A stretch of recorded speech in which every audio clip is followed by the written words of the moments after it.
Welcome to the Genius Factory. Enjoy the video. In this video, I will explain how to apply for a farmer identification card from home. First, it's crucial to understand the eligibility requirements.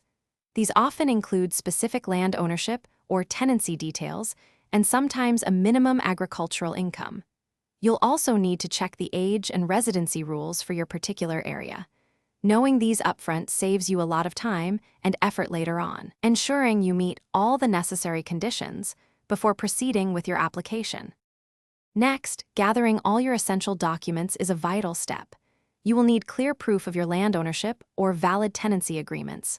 Also, have a government-issued identification ready, such as a driver's license or national ID card. Don't forget to obtain recent passport-sized photographs. Usually, 2 or 3 copies are required.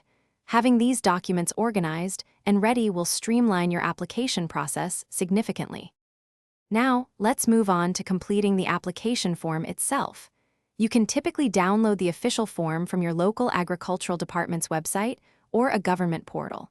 Take your time to carefully fill in all personal and agricultural details, ensuring accuracy. Double-check every section.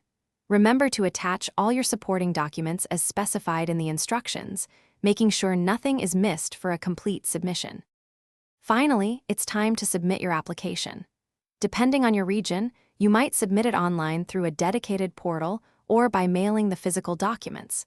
Be prepared to pay any applicable processing fees, which can range from $20 to $50. After submission, you will usually receive a reference number.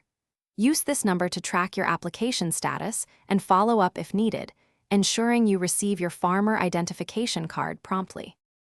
Thanks for watching. If you found this helpful, don't forget to like and subscribe.